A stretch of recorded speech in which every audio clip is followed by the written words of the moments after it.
So இங்கே வந்து போதை மருந்து கடத்தல் அதை வச்சு ஆயுதம் வாங்குறாங்க, வெடிகுண்டு ஆயுதங்கள். ஸோ இந்த லிங்க் இருக்குது. ஸோ இவர்களுக்கு மிகப்பெரிய பண உதவினா பாகிஸ்தான் மற்றும் ஆப்கானிஸ்தானில் தான் உலகத்தில் உங்களுக்கு அதிகமாக கஞ்சா உற்பத்தி நடந்தது. கடலில் நரகோட்டிக்ஸ் இவங்க பிடிக்கிறாங்க. ஆனால் இவங்க உடனே குஜராத்தில் பிடிபட்டாங்கன்னு சொல்கிறாங்க. ஸோ அந்த பணம் தான் அங்கே வருது, வெளியிலேருந்து உள்ளே வருது. அதை ப்ராசஸ் பண்ணி இங்கே விற்று ஜாஃபர் சாதிக் தான் மாட்டிக்கிட்டு இருக்காரு. இப்போ விசாரணையில் அவருடைய மனைவி கூட நேற்று விசாரிச்சான்னு வந்திருக்காங்க. விசிகாவில் இருந்த அவருடைய தம்பி சலீம் நேற்றுக்கு இடிக்கு வந்திருக்காங்க. இப்போ இவர்களுடைய டார்கெட் யாருன்னு சொன்னால், இஸ்லாம் பரப்புவதற்கு மிகப்பெரிய எதிரிகளாக இருப்பது ஆர்எஸ்எஸ் மற்றும் பாஜகன்னு அவங்க கருதுகிறாங்க. ஸோ அவர்கள் இந்திய மக்கள் இது இறைவன் நர்த்தனமாடிய பாரத புண்ணிய பூமி அப்படிங்கிற ரீதியில் ஒற்றுமை சேர்க்கிறாங்க. அப்போ இறைவன் புண்ணிய பூமின்னு சொன்னால் அவங்க சொல்கிற இறைவனை ஏற்றுக்கலன்னு ஆயிடுதுங்கிறதுனால அவர்கள் எதிரியாக பார்க்குறாங்க. எஸ்டிபிஐ, பிஎஃப்ஐ, இது ரெண்டும் பிஎஃப்ஐன்னு, அதாவது சிமி அப்படின்னு ஒரு அமைப்பு முதல்ல இருந்துச்சு, ஸ்டூடெண்ட்ஸ் இஸ்லாமிக் மூமெண்ட் ஆஃப் இந்தியான்னு பேர். ஸோ இது தடை செய்யப்பட்டது, அதுதான் பிஎஃப்ஐயாக மாறிச்சு. அதிலிருந்து பின்னாடி எஸ்டிபிஐயாக மாறிச்சு. எஸ்டிபிஐ தடை செய்யப்படும் உடனே அந்த கட்சியைச் சேர்ந்த என்னுடைய ஃபேஸ்புக் நண்பர் உடனே இப்போ ஜாஃபர் சாதிக் அவர்கள் கைது செய்யப்பட்டப்போ அவர்கிட்ட ரெண்டு விசிட்டிங் கார்டு தான் இருந்துச்சான். ஒன்று திமுக அயலகச்செல்வி உறுப்பினர்னு, இன்னொன்று எஸ்டிபிஐ சேர்ந்த பிடிபட்ட லிங்கம் என்பவர். அவர் வந்து நம்ம சரத்குமாருடைய மகள் அவங்களுக்கு பிஏவாக இருந்தவர்னு சொல்லப்பட்டு பிடிபட்டவர். அவர்கள் மீண்டும் விடுதலை புலிகளை வளர்க்க போதை மருந்து கடத்தலில் ஈடுபட்டார்கள்.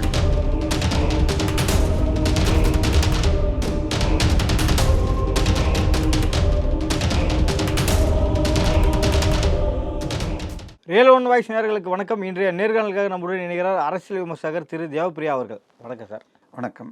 அகமதாபாத்தில் ஐஎஸ்ஐஎஸ் தீவிரவாதிகள் 4 பேர் கைது செய்யப்பட்டிருக்காங்க. ஸோ என்ன விஷயத்துக்காக அவங்க அகமதாபாத்துக்கு வந்திருக்காங்க, யாரை டார்கெட் பண்ணுறாங்க? இல்லை, அகமதாபாத்தில் பிடிக்கப்பட்டவர்கள் பாஜக தலைவர்களை கொலை செய்ய முயற்சி அப்படின்றாங்க. அதாவது இந்தியாவில் இருக்கட்டும், அதாவது அவங்களுடைய இஸ்லாமிய மதத்தை பொறுத்தவரை மற்ற மதத்தினர் வழிபடும் கடவுள்கள் எல்லாம் தவறான முறை. கடைசியாக வந்த அவர்களுடைய அரேபிய குரான் கொடுத்த இறைதூதர் தான் காட்டும் வழி மட்டுமே சரி. எல்லோரையும் அதற்காக மாற்றணும் அப்படிங்கிறது தான் அந்த மதத்துடைய அடிப்படை சிந்தனை. அது சரியா தவறான்னு நம்ம உள்ளே போக முடியாது. ஆனால் அதில் இந்த ஐஎஸ்ஐஎஸ் என்பவர்கள் அவருக்கு கீழான கலீஃபா முறை என்றபடியாக அவருக்கு கீழே உலகத்தை கொண்டு வரணும் அப்படிங்கிற ஒரு டார்கெட்டில் பண்ணிக்கிட்டு இருக்காங்க.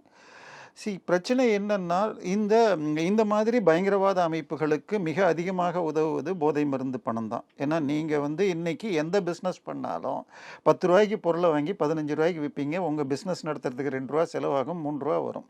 ஆனால் போதை மருந்தை நீங்கள் 1 லட்ச ரூபா பொருள் 1 கோடி ரூபாய்க்கும் போகும், 10 கோடி, இன்னும் சர்வதேச மார்க்கெட்டில் வேல்யூ ஆட் பண்ணால் 10 கோடி ரூபா போகும். அந்த பணம் தான் ரொம்ப முக்கியம். ஸோ இங்கே வந்து போதை மருந்து கடத்தல் அதை வச்சு ஆயுதம் வாங்குறாங்க, வெடிகுண்டு ஆயுதங்கள். ஸோ இந்த லிங்க் இருக்குது. ஸோ இவர்களுக்கு மிகப்பெரிய பண உதவினா பாகிஸ்தான் மற்றும் ஆப்கானிஸ்தானில் தான் உலகத்தில் உங்களுக்கு அதிகமாக கஞ்சா உற்பத்தி நடந்தது. அது கோல்டன் ட்ரையாங்கிள்னு பேர். அதுக்கப்புறமாக இப்போ சிந்தட்டிக் ட்ரக் வந்து இன்னொன்று குவாட்ரிலேட்டரல்னு ஈரானோடு சேர்ந்து அப்படி வருது. அதோட ஆப்பிரிக்காவுக்கு போகுது. இதெல்லாமே நமக்கு இந்தியாவுக்குள்ளே நுழையணும்னு சொன்னால் குஜராத்தில் இருக்கிற அந்த இது மேற்கு பகுதியில் இருக்கிற கடல் வழியாக வருது. கடலில் நரகோட்டிக்ஸ் இவங்க பிடிக்கிறாங்க. ஆனால் இவங்க உடனே குஜராத்தில் பிடிபட்டாங்கன்னு சொல்கிறாங்க. ஸோ அந்த பணம் தான் அங்கே வருது, வெளியிலேருந்து உள்ளே வருது. அதை ப்ராசஸ் பண்ணி இங்கே விற்று ஜாஃபர் சாதிக் தான் மாட்டிக்கிட்டு இருக்காரு. இப்போ விசாரணையில் அவருடைய மனைவி கூட நேற்று விசாரிச்சான்னு வந்திருக்காங்க. விசிகாவில் இருந்த அவருடைய தம்பி சலீம் நேற்றுக்கு இடிக்கு வந்திருக்காரு. நான் ஏன் கைது பண்ணலன்னு எனக்கு தெரியல. ஏன்னா கிங் பின்னாக 3 பேர்னு சொல்லி தம்பிகள் சொன்னாங்க, சலீம்னு சொன்னாங்க. இன்னொன்று அமீருடைய படத்தில் முக்கியமான கதாபாத்திரத்தில் நடித்த இன்னொரு தம்பி வந்துட்டாரான்னு தெரியல. அந்த இறைவன் மிகப்பெரியவன் படத்தில் முக்கியமான கேரக்டரில் அந்த தம்பியை வச்சு எடுக்கிறதுக்கு தான் படமே எடுத்தார்னு வந்துச்சு. இப்போ இவர்களுடைய டார்கெட் யாருன்னு சொன்னால், இஸ்லாம் பரப்புவதற்கு மிகப்பெரிய எதிரிகளாக இருப்பது ஆர்எஸ்எஸ் மற்றும் பாஜகன்னு அவங்க கருதுகிறாங்க. ஐ மீன் அதில் உண்மை இருக்கா இல்லையானா ஆர்எஸ்எஸ்ங்கிறது ஒரு தேசியவாத அமைப்பு. ஸோ அவர்கள் இந்திய மக்கள் இது இறைவன் நர்த்தனமாடிய பாரத புண்ணிய பூமி அப்படிங்கிற ரீதியில் ஒற்றுமை சேர்க்கிறாங்க. அப்போ இறைவன் புண்ணிய பூமின்னு சொன்னால் அவங்க சொல்கிற இறைவனை ஏற்றுக்கலன்னு ஆயிடுதுங்கிறதுனால அவர்கள் எதிரியாக பார்க்குறாங்க.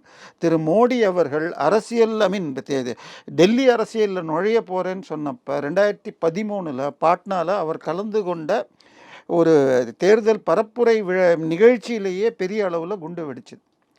அதில் கைது செய்யப்பட்டவர்கள் ஐஎஸ்ஐஎஸ் தொடர்பு இருந்துச்சு. அவர்களில் 4 பேருக்கு தூக்கு தண்டனை கொடுத்தாங்க, பிறகு ஆயுள் தண்டனையாக மாறிச்சு. இது போல் பல்வேறு முயற்சிகள் நடந்திருக்கு. சரி, அதாவது திரு மோடியை டார்கெட் செய்து திரு அமித்ஷாவை டார்கெட் பண்ணுறது இல்லை, குஜராத் அவர்களுக்கு மிகப்பெரிய ஒரு எதிரியாக தென்படுகிறது. ஏன்னா குஜராத்தில் கிட்டத்தட்ட 99 எலெக்ஷன்லேருந்து இன்னைக்கு வரைக்கும் உங்களுக்கு பிஜேபி ஆட்சி மாறாமல் கிட்டத்தட்ட 30 வருடங்களாக தொடருது. ஸோ குஜராத்லேருந்து தான் இந்தியா ஃபுல்லாக பரவி இருக்குது அப்படிங்கிறாங்க. இதில் இன்னொன்று பார்த்தீங்கன்னு சொன்னால் எல்லையோர மாநிலங்கள், இப்போ கேரளா மற்றும் தமிழகம், டு அன் எக்ஸ்டென்ட் கர்நாடகாவில் அந்த மங்களூர் பெல்ட், இதில் இஸ்லாமிய பயங்கரவாதம் தைல தூக்குதுன்றாங்க. இப்போ கோயம்புத்தூரில் நம்ம பார்த்தோம். ஆனால் இன்றைக்கி வரைக்கும் தமிழக அரசு திராவிட கழக கட்சியை சேர்ந்தவர்கள்லாம் சிலிண்டர் குண்டும்பாங்க. மனித வெடிகுண்டு காரில் வெடிச்சதுன்றதை சொல்ல மாட்டாங்க. கடவுள் புண்ணியத்தில் அது ஈஸ்வரன் கோயில் வாசலில் காரில் வெடிச்சது. இதே ஒரு பெரிய மக்களில் நிற்கிற இடத்துலையோ அல்லது ஒரு பெரிய பல கார்கள் சூழ ஒரு இதில் சிக்னலில் மாட்டியிருந்தால் பல பேர் செத்துருக்கலாம். அது நல்ல வேளையாக அது நடக்கலை. அந்த கும்பலோடு தொடர்புடையவர்கள் என கிட்டத்தட்ட 15 பேர் ஒரு ஜமாத் நடக்கிற அரபிக் காலேஜ் இதெல்லாம் வந்துச்சு. இதோட ஷிமோகாவில் ஒரு பாம்பு வெடிச்சது. அடுத்தது பெங்களூரில் ராமேஸ்வரம் கஃபேங்கிற ஹோட்டலில் வெடிச்சது. அதில் இருக்கிறவங்களுக்கும் இவங்களுக்கும் தொடர்பு இருக்குது. இவங்கெல்லாம் பயங்கரவாத ட்ரெயினிங்கை சத்தியமங்கலம் காடுகளில் ஐஎஸ்ஐஎஸ் சார்பாக எடுத்துக்கொண்டார்கள் அப்படின்னு என்ஐஏ கூறியிருக்கு. ஸோ இது எல்லாமே ஒரே நெட்வொர்க்கில் வருது. சரி, எஸ்டிபிஐ பிஎஃப்ஐ இது ரெண்டும், பிஎஃப்ஐன்னு அதாவது சிமி அப்படின்னு ஒரு அமைப்பு முதல்ல இருந்துச்சு, ஸ்டூடெண்ட்ஸ் இஸ்லாமிக் மூமெண்ட் ஆஃப் இந்தியான்னு பேர். ஸோ இது தடை செய்யப்பட்டது, அதுதான் பிஎஃப்ஐயாக மாறிச்சு. அதிலிருந்து பின்னாடி எஸ்டிபிஐயாக மாறிச்சு. எஸ்டிபிஐ தடை செய்யப்படும் உடனே அந்த கட்சியை சேர்ந்த என்னுடைய ஃபேஸ்புக் நண்பர் உடனே கிரீன் பார்ட்டி ஆஃப் இந்தியான்னு ஜிபிஐன்னு ஒரு சிம்பிள் போட்டார். ஆனால் எஸ்டிபிஐ தடை செய்யப்படலை. ஸோ இந்த பயங்கரவாத அமைப்புகள் பெயரை மாற்றிக்கொண்டு தன்னை வளர்த்து கொண்டிருக்காங்க. இப்போ ஜாஃபர் ஷாதிக் அவர்கள் கைது செய்யப்பட்டப்போ அவர்கிட்ட 2 விசிட்டிங் கார்டு தான் இருந்துச்சான். ஒன்று திமுக அயலகச்சணி உறுப்பினர்னு, இன்னொன்று எஸ்டிபிஐ சேர்ந்த ஒரு தலைவருடைய கார்டுன்றாங்க. ஸோ அடுத்தது பார்த்தீங்கன்னு சொன்னால் நம்ம இந்த இதில் சென்னையில் மெரினா புரட்சின்னு சொல்லிட்டு ஜல்லிக்கட்டு போராட்டத்தில் அங்கே மாட்டுக்கறி பிரியாணி போட்டாங்க ஜமாத்துக்காரங்கன்னு சொல்லிட்டு ஆளூர் ஷானவாஸ் ஒரு பேட்டியில் கொடுக்குறாங்க. மாடுகளை காப்பாற்றுவதற்காக நடந்த போராட்டத்தில் மாட்டுக்கறி பிரியாணி போடுறனா என்ன? இந்த எஸ்டிபிஐ பொலிட்டிக்கல் பார்ட்டின்னா முஸ்லீம் ஒரு அடிப்படைவாதம் பரப்பும் குழுக்களாக பி ஜைனலபுதீன் வருவார். அவர் என்ன பண்ணுறாரு, ஒட்டகம் பிரியாணி எங்களுக்கு பக்ரீத்தில் கொடுக்கறது அவசியம் அப்படின்னு பீட்டாவை எதிர்த்து குரல் கொடுக்குறாரு. ஒட்டகம் தடை செய்யப்பட்ட மிருகத்தில் இருக்கு. ஸோ இந்த மாட்டுக்கறி இது ஜல்லிக்கட்டு தடையோட அவங்களுக்கு வேண்டுங்கிற அஜெண்டாவை நுழைக்கிறாங்க. ஸோ இது எல்லாமே மிகப்பெரிய பிரச்சனையாக இருக்குது. இப்போ என்னென்னா காங்கிரஸ் பெருவாரியாக 1990க்கு முன்பாடி எல்லா ஜாதியினருக்கும் இந்துக்கள் உட்பட சார்ந்து இருந்தது. ஆனால் அதுக்கப்புறமாக மாநில கட்சிகள் வளர்ந்தது. இந்த மாநில கட்சிகளில் இந்தியாவிலேயே பெரிய 2 மாநிலம் எடுத்துக்கிட்டிங்கன்னா உத்தரப்பிரதேசமும் பீகார் இப்போ 2ஆக உடைஞ்சதுனால 4ஆவதுக்கு போயிடுச்சு. உத்தரப்பிரதேசத்தில் 85 தொகுதிகள், பழைய பீகாரில் 55 தொகுதிகள். ஸோ இந்த 85 55 சேர்த்தா 140 சீட், ஆல்மோஸ்ட் மெஜாரிட்டிக்கு பாதிக்கு மேலே தேவை. ஸோ இந்த 2லேயும் என்ன பண்ணாங்க, இருக்கிற பெரிய ஜாதியான யாதவர்கள் கட்சி, அது சமாஜ்வாதி கட்சின்னு முலாயம் சிங் யாதவ், அதே போல் அங்கே லல்லு பிரசாத் யாதவ், அவர் இப்போ இருக்கிற கட்சி அவருடைய கட்சி. ஸோ இவங்க 2 பேரும் எம்ஒய் காம்பினேஷன் அப்படின்னு ஒன்று கொண்டு வந்தாங்க, முஸ்லீம் யாதவர்கள். ஸோ முஸ்லீம் யாதவர்கள் 20%, முஸ்லீம்கள் 20% வாங்கினா 40% ஓட்டு வந்துடுது. ஸோ காங்கிரஸ் தனியாக நின்னா, பிஜேபி தனியாக நின்னா அவங்க 30 எடுத்தாங்கன்னா இவங்க 40% எடுக்கிறவங்க ஜெயிக்க முடியுது. இவர் தான் உங்களுக்கு லல்லு பிரசாத் யாதவ் தான் உங்களுக்கு அயோத்திக்காக ரத யாத்திரை நடத்தினப்ப அத்வானியை கைது செய்தது. ஸோ அதனால இவர்கள் முஸ்லீம் ஓட்டை டார்கெட் பண்ணி பல விஷயங்களை செஞ்சாங்க. உடனே காங்கிரஸ் கட்சியும் அந்த வலையில் விழுந்துக்கிட்டு இப்போ அவர்களும் இதை செய்கிறாங்க. இப்போ நம்மளுடைய ரிசர்வேஷனே எடுத்துக்கங்க. இப்போ மோடி அவர்கள் பல நேரம் வந்து மத ரீதியில் ரிசர்வேஷனை அலோவ் பண்ண மாட்டேன் அப்படிங்கிறார். ஆனால் இப்போக்கு மண்டல் கமிஷன் வழியாக இப்போ நம்ம ரிசர்வேஷனில் 3 கேட்டகரி இருக்குது. எஸ்சி, பிசி, ஓசின்னு இருக்குது. எஸ்சின்னா ஷெட்யூல்டு கேஸ்ட்னு அர்த்தம். ஷெட்யூல்னா பட்டியல் இல்லை அட்டவணை. அதாவது ஹிந்து மதத்தில் ஜாதி ரீதியாக பிளவுபட்டு சில விதத்தில் அவர்கள் அமைக்க வைக்கப்பட்டிருந்தார்கள். அவர்கள் முன்னேற்றப்படணும் அப்படிங்கிறதுனால அந்த அட்டவணையில் அல்ல பட்டியலில் உள்ள லிஸ்ட் அது ஷெட்யூல்டு கேஸ்ட். அந்த பட்டியலில் இல்லாமல் அதை ஒடுக்கப்பட்டவர்கள் தாழ்த்தப்பட்டவர்கள் போடுறாங்க. அதெல்லாம் தவறான வார்த்தை. அதுக்கு சரியான வார்த்தை பட்டியல் ஜாதிகள் தான். அந்த பட்டியலில் இல்லாமல் பிற்படுத்தப்பட்டவர்கள் பிசின்னு சொல்லிட்டு பேக்வேர்ட் கேஸ்ட்னு பேர். அது இல்லாத மற்றவர்கள் எஃப்சின்னு சொல்லுவாங்க, ஃபார்வர்ட் கேஸ்ட்டுன்னு. அதுக்கு பதிலாக ஓசின்ற வார்த்தை வந்தது. ஓசின்னா ஓப்பன் அதர் கேஸ்ட்டுன்னு இருந்தது. இந்த நீங்கள் இப்போ அப்ளிகேஷன் போடுறப்ப நான் படிப்பதற்கு சில காலம் முன்னாடிலாம் ஓசின்னா ஓப்பன் கேஸ்ட்டு அதர் கேஸ்ட்டுன்னு இருந்தது. அதை ஓப்பன் காம்படிஷன் மெரிட்டுன்னு மாற்றிட்டாங்க இப்போ. ஆனால் பிசின்னா பேக்வேர்ட் கேஸ்ட்னு அர்த்தம். இது என்ன ஆச்சுன்னா மண்டல் கமிஷன்னு சொல்லிட்டு ஒரு முன்னாள் பீகார் முதலமைச்சர் தலைமையில் போடப்பட்ட பேக்வேர்ட் கமிஷனில் கிளாஸ்ன்னு வார்த்தையை மாற்றிட்டு முஸ்லீம்களில் சில ஜாதிகளை சேர்த்தாங்க. இன்றைக்கி தமிழ்நாடு கர்நாடகாவில் எல்லா முஸ்லீம்களையும் பிசின்ட்டாங்க. அப்போ ரிசர்வேஷனில் உங்களுக்கு இந்த ஒரிஜினலான ஹிந்து ரிசர்வேஷன் பாதிக்கப்படுது. இப்போ தலித்கள் எடுத்துக்கோங்க. இப்போ இன்றைக்கி 100க்கு 18 சீட்டு வந்து எம்பியாக இருந்தாலும் எம்எல்ஏவாக இருந்தாலும் அது பட்டியல் ஜாதிகளுக்காக ரிசர்வ் தொகுதி அல்லது தனி தொகுதிம்பாங்க. இப்போ சென்ற 2021 தேர்தலில் உங்களுக்கு 6 தொகுதியில் விசிகா போட்டியிட்டது. ஒரு தொகுதியில் ஆளூர் ஷானவாஸ் வெற்றி பெற்றார், அது பொது தொகுதி. இன்னொன்று திருப்போரூர்னு நினைக்கிறேன், அங்கே பாலாஜி என்பவர், அவரும் பொது தொகுதியில் வெற்றி பெற்றார். மீதி 4 தொகுதிகள் ரிசர்வ் தொகுதி. இந்த 4இல் வைக்கப்பட்ட வேட்பாளருமே கிறிஸ்துவர்கள், ஆனால் ஹிந்து பெயரில் இருப்பவர்கள் அப்படின்னு அவர்களுடைய வேட்புமனுவை எடுத்து அஃபிடவிட்டை நான் டவுன்லோட் பண்ணி வச்சதில் 3 பேருக்கு அப்பாவோ மனைவி பெயரெல்லாம் கிறிஸ்தவர்களாக இருக்குது. ஆனால் திரு தடா பெரியசாமி ஒரு யூடியூப்பில் 4 பேருமே எனக்கு தெரியும் 4 பேரும் கிறிஸ்தவர்கள்ங்கிறாங்க. இப்போ எஸ்சி மக்களுடைய ரிசர்வேஷனை இவங்க ஆக்குபை பண்ணுறாங்க. சரி, இவங்க போய் இன்னொன்று என்ன பண்ணுறது? திருமாவளவன் எடுத்துக்கிட்டிங்கன்னா நான் வருஷம் ரம்ஜானுக்கு 5 நோன்பு வைப்பேன் 6 நோன்பு வைப்பேன்னு போட்டு இது போடுறாரு. ஆனால் அவர்கள் யாராவது வந்து இங்கே நம்மளோட பொங்கல் சாப்பிட்றாங்களா? மீறி போனால் நீங்கள் அடிக்கடி பார்ப்பீங்க, கோயில் திருவிழாவுக்கு ரோஸ்மோர் கொடுத்தாங்க, இது கொடுத்தாங்க, ரோஸ் மில்க் கொடுத்தாங்க, இது கொடுத்தாங்க. யாராவது நம்ம பிரசாதத்தை சாப்பிட்றாங்கன்னா அவங்களுடைய மதத்தில் அது அலௌடு இல்லைன்றாங்க. அப்போ நீங்கள் உண்மையாக அதே அந்த நாட்டிலேருந்து வராங்க பாருங்கள். இல்லை, இங்கிலாந்து பிரதமர் வந்தால் இங்கே கோயிலில் வந்துட்டு பிரசாதம் வாங்கிறார், திருநீர் வைக்கிறார். இவர்கள் யாரும் ஈவன் சவுதி அரேபியாவில் ராமர் கோயில் விழா அங்கே திறந்து வச்சுக்கிறாங்க, இப்போ யுஏஇலையும் இதுலேயும். ஆனால் இவர்கள் எதிர்க்கிறாங்க. ஸோ இந்த மாதிரி ஒரு மதவாதம், அதாவது இதற்கு உண்மையில் பேர் சொல்லணும்னா வஹாபிசம்னு பேர். சவுதி அரேபியாவில் அது ஆரம்பித்து பரவுச்சு. ஆனால் இன்றைக்கு சவுதி அரேபியா மாறிட்டுருக்கு. ஆனால் இங்கே உதாரணமாக இப்போ நான் திருவான்மையூரில் இருக்கேன். ஸோ ஒரு வருஷத்துக்கு முன்னாடி வரைக்கும் திருவல்லிக்கேணியில் இருந்தேன். என்னுடைய மனைவியெல்லாம் அங்கேயே பிறந்தவங்க. அவங்க சொல்லுவாங்க, ஒரு 20 வருஷத்துக்கு முன்னாடி ஐசோஸ் பகுதியில் முஸ்லீம்கள் அதிகம். 100க்கு 10லேருந்து 15% பெண்கள் மட்டுமே பர்தா போட்டுக்கிட்டு வருவாங்க. இன்றைக்கி 100க்கு 75லேருந்து 80% மாறிடுச்சு. அதாவது இன்றைக்கும் ஜோர்டான் அரச குடும்பம்னு எடுத்துக்கிட்டிங்கன்னா அவங்க அடிப்படையில் அவர்களுடைய முகமது நபி பரம்பரையில் வந்தவங்க. அவங்க யாரும் பர்தா போட்டுக்கிட்டுலாம் இல்லை. ஆனால் இவங்க பர்தா போட்டுக்கல. டைரக்டர் அமீர் சில நாட்கள் முன்னாடி பேட்டியில் சொல்கிறாரு, என்னுடைய மகள் நீட் தேர்வில் ஹிஜாபை கழட்ட சொன்னாங்க, நீட் தேர்வு எழுதலை அப்படிங்கிறாங்க. ஆனால் 2010 சுப்ரீம் கோர்ட் தீர்ப்பு என்ன சொல்லியிருக்குன்னால், உங்களுக்கு எலெக்ஷன் இந்த கார்டு ஓட்டர் ஐடி கார்டு எடுக்கிறப்ப கண்டிப்பாக பர்தா ஹிஜாப் நீக்கப்பட்டு தான் எடுக்கணும், இல்லைன்னா அவங்க கார்டு வேணான்னு ஒதுங்கட்டும்னு இருக்காங்க. இப்போ ஆந்திரா தேர்தலில் பார்த்தீங்கன்னு சொன்னால் இதில் செகந்திராபாதுடைய எம்பிக்கு நின்றவங்களையும் சரி, பாஜக வேட்பாளர் ஹைதராபாத் தொகுதியில் ஓவைசியை எதிர்க்கு நிற்கிற மாதவிங்கிறவங்களும் இப்போ இது பர்தா போட்டவங்களும் மூஞ்சியை திறந்து காட்ட சொன்னாங்கன்னு சொல்லி அவங்க பேரில் வழக்கு போட்டிருக்காங்க. முதல்ல பர்தா போட்டுக்கிட்டு உள்ளே விட்டதே என்னை பொறுத்த வரைக்கும் தப்பு. அதாவது அடிப்படையில் வந்த தீர்ப்புகளையே மதிக்காமல் நம்ம இருக்கிறோம். பிரச்சனை என்னன்னு சொன்னால் மிக தெளிவாக தீர்ப்புகள் வந்திருக்கு. ஸோ அடிப்படைவாதம் போகணும். இப்போ அடுத்தது மதார்சாக்கள் எடுத்துக்கோங்க. உத்தரப்பிரதேசத்தில் அரசாங்க பணத்தில் முஸ்லீம் மதார்சாக்கள் நடக்குது.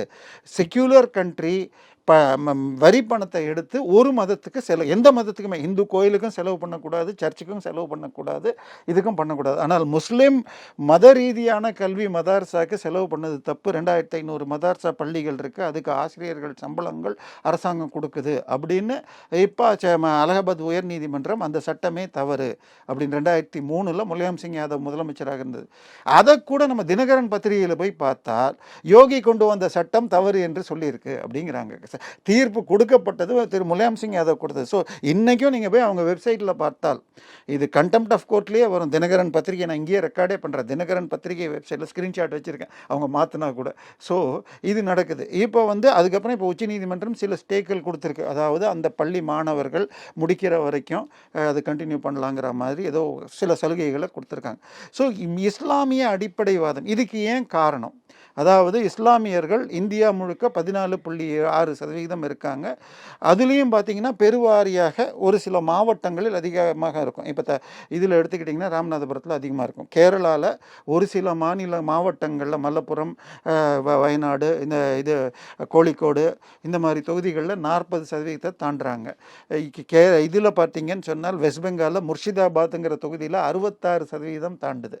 ஸோ இந்த மாதிரி எல்லாம் போகிறப்ப அவர்கள் மொத்தமாக ஓட்டு போடுறாங்க. இப்போ முந்தானத்து பார்த்தீங்கன்னு சொன்னால் திருமதி மம்தா மேற்கு வங்காள முதலமைச்சர் ராமகிருஷ்ணா மிஷனை சேர்ந்த சில துறவிகள் பிஜேபிக்கு ஓட்டு போடுங்கன்னு சொல்கிறாங்க. அது தப்புன்றாங்க. ஆனால் தெலுங்கானா சட்டசபை தேர்தல் வந்தப்போ ஜமாத்து அஃபிஷியல் லெட்டரேடில் இருக்கிற 115 சீட்டில் 69 தொகுதி இந்தந்த தொகுதிகளில் இந்த காங்கிரஸ் வேட்பாளருக்கு போடுங்க, இந்தந்த மிச்சமுள்ள தொகுதிகளில் இந்தந்த 8 தொகுதியோ 10 தொகுதிகளில் இவருக்கு ஏஎம்ஐஎம் ஓய்வசி கட்சிக்கு போடுங்க, மிச்சம் உள்ளதுக்கு இவங்களுக்கு போடுங்க, தொகுதி வாரியாக முஸ்லீம்களுக்கு ஓட்டு கேட்டாங்க. இன்றைக்கும் சர்ச்சு ஓப்பனாக திமுகவுக்கு போடுங்கன்னு சொல்லி கேட்குறாங்க. ஓரிரு பிஷப்களை தவிர நம்மகிட்ட வர்றார் சாமுவேல் சார், அவர் வர்றார். அவர்களை தவிர ரியல் ஒன்ல அடிக்கடி நல்ல பேட்டிகள் கொடுக்குறாரு. அவரை தவிர மீதி எல்லோரும் ஓப்பனாக திமுகவுக்கு பண்ணுறாங்க.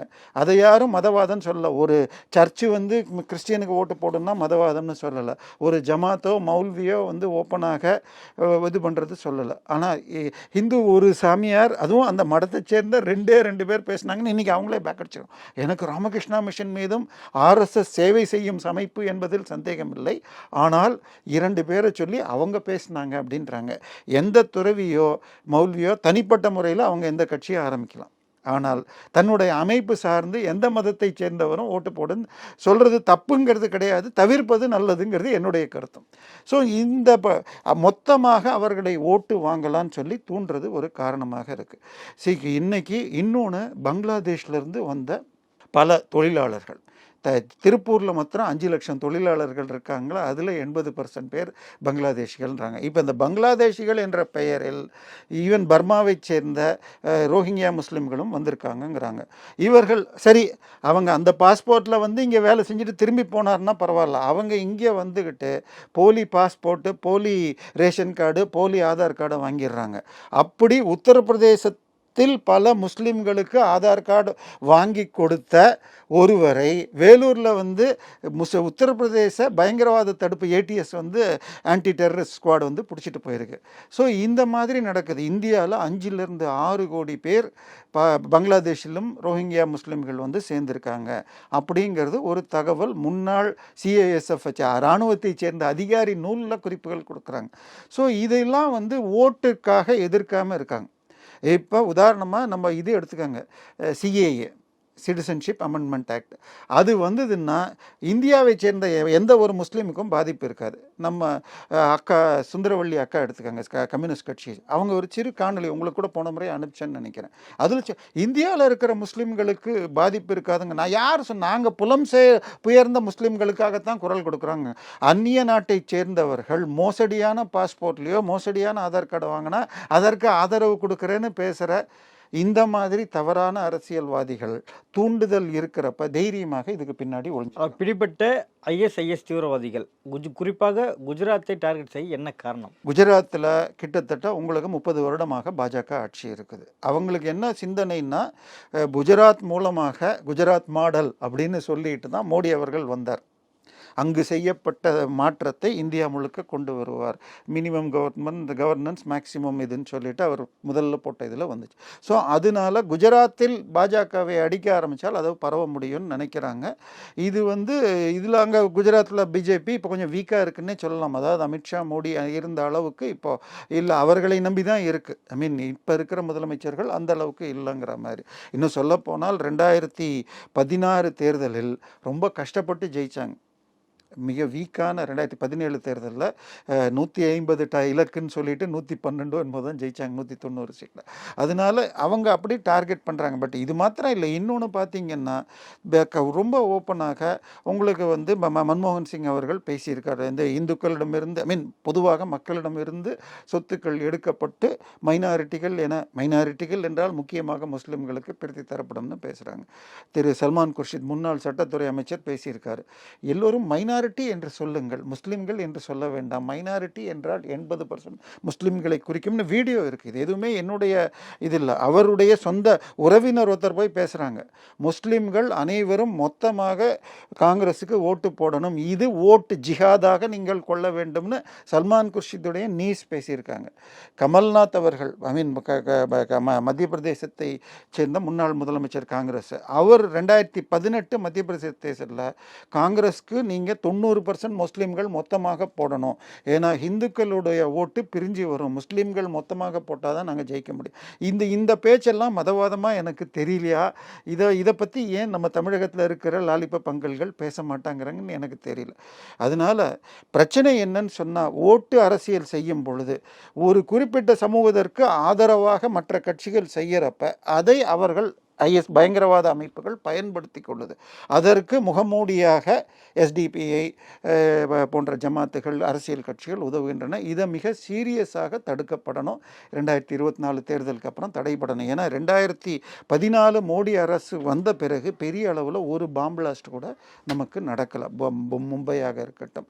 ஸோ அதை இன்னும் கொஞ்சம் சீரியஸாக கண்ட்ரோல் பண்ணணும். ஏன்னா அவங்க எஸ்டிபிஐயுடைய பாட்னாவில் ஒரு இது பண்ணப்போ 2047 இந்தியாவை இஸ்லாமிய நாடாக ஆக்குவோம்னு அவங்களுடைய பேம்ப்லெட் பிடிபட்டது. ஸோ இதையெல்லாம் தடை பண்ணணும்னா இந்த தேர்தலுக்கு பிறகு வரும் ஆட்சி மிக தீவிரமாக எந்த பயங்கரவாத குழுக்களையும் வளராமல் தடுக்கணும். தீவிரவாத அமைப்புகள் எல்லாமே உங்களுக்கு ஒன்றோடு ஒன்று தொடங்குது. ஐ மீன் இதில் மதமே இல்லை. உதாரணமாக மாவோயிஸ்ட்டுகள்னு எடுத்துக்கிட்டிங்கன்னு வச்சுக்கோங்க, அவங்க இடதுசாரிகள். அடுத்தது நம்ம விடுதலை புலிகள்னு எடுத்துக்கோங்க. இப்போது இங்கேருந்து இப்போ தமிழகத்துக்கு வர போதைப் பொருளை ஆஸ்திரேலியா, நியூசிலாந்து கடத்துறதுல அஃபிஷியலாக எக்ஸ்போர்ட் பண்ணுறது ஒரு வழி. அதுக்கு தான் நம்ம ஜாஃபர் சாதிக் அவர்கள் அதை உணவுப் பொருட்கள், இது சத்து மாவு அப்படின்லாம் சொல்லி ஏற்பாடு. இன்னும் சிலர் கடல் வழியாக பண்ணுறதுன்னா கடற்புலிகள்னு சொல்லி வச்சுருந்தவங்க திறமைசாலிகள். ஸோ இல்லை இதுவே இல்லாமல் கொச்சினில் பிடிபட்ட லிங்கம் என்பவர், அவர் திரு நம்ம சரத்குமாருடைய மகள் அவங்களுக்கு பிஏவாக இருந்தவர்னு சொல்லப்பட்டு பிடிபட்டவர். அவர்கள் மீண்டும் விடுதலை புலிகளை வளர்க்க போதை மருந்து கடத்தலில் ஈடுபட்டார்கள் அப்படின்னு ஆச்சு. சேலத்தில் பிடிபட்டவர்கள் இங்கு நாட்டு துப்பாக்கிகளை தயாரிக்க முயற்சித்தார்கள். அவர் மீண்டும் விடுதலை புலிகளை வளர்க்கன்னு சொல்லிட்டு அவர்களுக்கும் சாட்டை துரைமுருகனுக்கும் தொடர்பு இருக்குன்னு சொல்லி தான் ரெய்டுகள் நடந்தது. எனவே இந்த குரூப் எல்லாமே உங்களுக்கு நீங்கள் எகெயின் நான் திருப்பி சொன்னால், தமிழ் தேசியம் என்ற பெயரில் உங்களுக்கு இந்திய இறையாண்மைக்கு எதிர்த்து தான் பேசுகிறாங்க. அவங்க தேவைப்படுறப்ப அந்த குரூப்புகளோடு சேர்ந்துக்கிறாங்க. இப்போ நீங்கள் ஜல்லிக்கட்டாக இருக்கட்டும், எந்த போராட்டமாக இருந்தாலும் தமிழ் தேசியம், ஜமாத்துகள், மாவோயிஸ்ட்டுகள் மிகவும் சர்ச்சோடு இணைந்து செயல்படும். இவங்க எல்லாரும் இந்திய இறையாண்மையை எதிர்த்து பேசணுன்னா, இப்போ நம்ம இவர் கிறிஸ்தவம்னு எடுத்துக்கிட்டிங்கன்னா திரு ஜெகத் காஸ்பர்ராஜ் அவர் என்ன பேசியிருக்கார், 20% முஸ்லீம்கள் இருக்கிறீங்க, இவர்கள் ஐ மீன் தலித்துகள் 20% இருக்கீங்க, நீங்கள் 2 பேர் சேர்ந்து 40% நாட்டை பிரித்து கொடுங்கன்னு கேளுங்க, அதில் தப்பு இல்லைன்னே பேசியிருக்கார். ஸோ இது போன்ற சப்போர்ட்டுகள் எல்லாம் அடங்கணும். அதனால திரு அமித்ஷா இன்னைக்கு, அதாவது 9/11க்கு அப்புறம் அமெரிக்காவில் பயங்கரவாத தாக்குதலுக்கு பிறகு எந்த ஒரு நாட்டில் எதிராக போராடுபவர்களை உலக நாடுகள் ஏற்பதில்லை. அதனால இதற்கு எங்கேயும் ஆதரவு கிடைக்காது. ஆனால் இங்கே தமிழ் தேசியம், மதவாதம் என்ற பெயரில் கொடுக்கும் அனைத்து, எனக்கு தெரிஞ்சு வரல, சில டெல்லியிலேருந்து வர சோர்ஸு, பாஜக மீண்டும் ஆட்சிக்கு வந்தால் இந்த கருத்து சுதந்திரம் என்ற பெயரில் செப்பரேட்டிசத்தை ஆதரிப்பவர்கள், பிரிவினைவாதத்தை ஆதரிப்பவர்கள் தடுக்கப்படும் அப்படின்னு ஒரு குறிப்பு வருது. ஸோ இது எல்லாமே வெயிட் அண்ட் சீ வெட்டு பார்க்கணும். இதுதான் நம்ம எதிர்பார்க்க வேண்டியது. ஐஎஸ்ஐஎஸ் போன்ற தடை செய்யப்பட்ட இயக்கங்கள் வேற ஏதாவது மாநிலங்களை டார்கெட் பண்ண வாய்ப்பு இருக்கா? ஐஎஸ்ஐஎஸ் மிக பெருமளவில் கர்நாடகா, கேரளா, தமிழகத்தில் பரவி இருக்கு. ஆந்திராலேயும் ஓரளவு இருக்குது. மாவோயிஸ்ட்டுகள்னு பார்த்திங்கன்னா ஜார்க்கண்ட், சத்தீஸ்கர் அப்படின்னு தெலுங்கானா வரைக்கும் இருக்குது. இந்த தொடர்புகள் வளராமல் பெருமளவில் கட்டுப்படுத்தப்பட்டு இருந்தாலும் இப்போ தான் சத்தியமங்கலத்தில் நம்ம ட்ரைனிங் எடுத்தாங்கன்னு பார்க்குறோம். எனவே அது அப்படியே பார்த்திங்கன்னா மேற்கு தொடர்ச்சி மலை ஃபுல்லாக அப்படியே வர முடியும். ஒரிசாலையும் அந்த பிரச்சனை உண்டு. இது எல்லாமே வெவ்வேறு பெயர்களில் இருக்குது. இவை தடை செய்வது மிக முக்கியமாக இருக்கணும். ஏன்னா நீங்கள் ஓட்டு போட்டால் அவங்கள கொலை பண்ணுவேன்லாம் சில இடத்துல ஜார்க்கண்ட்லலாம் போஸ்டர்கள் வைப்பாங்க மாவோயிஸ்ட்டுகள். எனவே ஈவன் இந்த முறை பாரமுல்லாவில் நேற்றுக்கு 57% காஷ்மீரில் ஓட்டு வந்தது, ஸ்ரீநகரில் 38%. நம்ம இங்கே 50% வந்தால் நம்ம குறைச்சி போட்டாங்கன்னு நம்ம இங்கெல்லாம் புலம்புறோம். அங்கே 38ன்னு ஆஹா முதல் முறையாக காஷ்மீரில் இவ்வளவு வந்திருக்குன்னு சொல்கிறாங்க. ஸோ தீவிரவாதிகள் உங்களுக்கு ஜனநாயகத்தை வெறுப்பவர்கள். அதனால் இவர்கள் முழுமையாக கட்டுப்படுத்தணும். ஒரு முழுமையான மெஜாரிட்டி கொண்ட ஆட்சி வந்தால் மீண்டும் ஆட்சி வரும். இது நிச்சயமாக கட்டுப்படுத்தப்படும். அதில் அமெரிக்கா போன்ற நாடுகளும் நமக்கு உதவி செய்யக்கூடும். நடப்பு அரசியல் குறித்து பல்வேறு கருத்துக்களை மிக்க நன்றி சார். நன்றி, வணக்கம்.